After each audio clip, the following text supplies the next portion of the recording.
সম্মানিত ভিউয়ার্স, আসসালামু আলাইকুম। আজকের এই ভিডিওর মাধ্যমে আপনারা জানতে চলেছেন ব্যাটারি চালিত ইজি বাইকের যে ব্যাটারিগুলো রয়েছে সেগুলো আসলে আমাদের বর্তমান বাংলাদেশে কারেন্টের সংকট থাকার কারণে, কারেন্টের ভোল্টেজ কম থাকার কারণে চার্জারগুলো কাটা খারইতেছে না। পাশাপাশি এই চার্জার দিয়ে চার্জ করলে ব্যাটারিগুলো সঠিক চার্জ হচ্ছে না, নষ্ট হয়ে যাচ্ছে। কিভাবে চার্জ করলে সঠিক চার্জ হবে সেটাই আমি এই ভিডিওর মাধ্যমে আপনাদেরকে দেখাবো।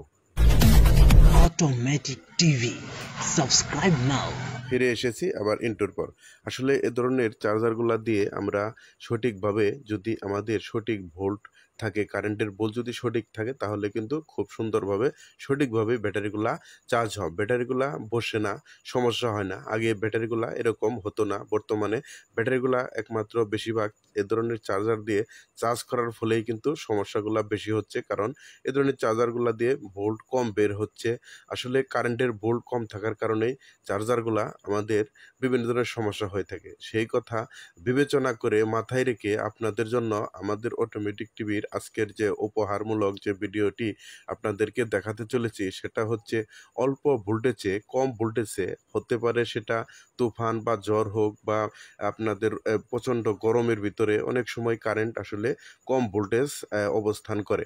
তো সেই কম ভোল্টেজে এ ধরনের চার্জার দিয়ে কিভাবে আপনারা সঠিকভাবে ব্যাটারিগুলা চার্জ করতে পারবেন, সেই দিকটা বিবেচনা করেই আমাদের আজকের যে এপিসোডে যে ভিডিওটি আপনাদেরকে দেখাচ্ছি, সেটি হচ্ছে কম ভোল্টেজে বেশি চার্জ কিভাবে করবেন। এখানে লক্ষ্য করলে দেখতে পারবেন বামের দিকে যে সেকেন্ডারি কয়েল রয়েছে, আমরা এখানে সার্কিটের মাদারবোর্ড থেকে কালেকশন দিয়েছি। তারপর আরেকটি মাদারবোর্ডের অপর সাইডের যে কালেকশনটা, সেটা দিয়ে কিন্তু চার্জার আমরা এখানে একটা মাঝখানেরটা বের করে নিয়েছি। পাশাপাশি দুইটি টার্মিনাল করেছি, একটা লো ভোল্টেজ, একটা হাই ভোল্টেজ। অর্থাৎ যদি কারেন্টের ভোল্টেজ কম থাকে, তাহলে কম ভোল্টেজে কীভাবে আপনারা বেশি চার্জ করবেন, এটা দিলেই বেশি চার্জ হবে। এই বামেরটা দিলে আর ডাইনেরটা দিলে কম ভোল্টেজ থাকলে এটা দিয়ে চার্জ করবেন খুব সহজেই। তাছাড়া আমাদের আরও যে রেজুলেশন আছে, রেগুলেটর আছে, অর্থাৎ চ্যানেল আছে, সেই চ্যানেল দিয়েও কিন্তু ভলিউম কমাইতে বাড়াইতে পারবেন। এখানে লক্ষ্য করলেই দেখতে পারবেন আমরা যখন একে দিয়েছি, আমাদের এটা লো ভোল্টেজে 54 ভোল্ট শো করতেছে। আসলে যখন ভোল্ট কম আসবে তখন কিন্তু আসলে 54 জায়গায় দেখা যাবে যে 48-50 আসবে।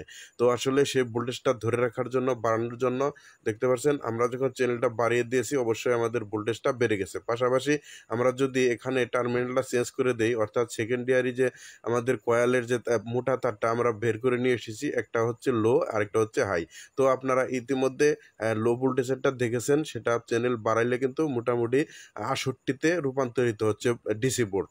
আর যদি আমরা হাইয়ে দেই, দেখতে পাচ্ছেন এখন আমরা হাইয়ে কালেকশন করে দিয়েছি। আপনাদেরকে যদি মেপে দেখাই, দেখতে পাচ্ছেন 68 দেখাচ্ছে একে, এবং কি আমরা যদি চ্যানেলটা ঘুরিয়ে দেই, তো আমাদের ভোল্টেজ শো করতেছে এখানে মিটারে 72 পর্যন্ত ভোল্টেজ শো করতেছে।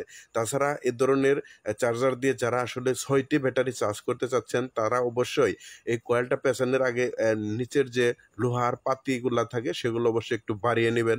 সেক্ষেত্রে আপনারা খুব সহজেই 6টি ব্যাটারি চার্জ করতে পারবেন। আর 6টি ব্যাটারির ক্ষেত্রে অবশ্য 90টি প্যাচ দিবেন, তাহলে খুব সহজে আপনার চার্জটা চার্জ হবে। আজকের ভিডিওটি কেমন ছিল অবশ্যই কমেন্টে জানাবেন। এ ধরনের ভিডিও পেতে আমাদের চ্যানেল সাবস্ক্রাইব করে সাথেই থাকুন। ধন্যবাদ সবাইকে।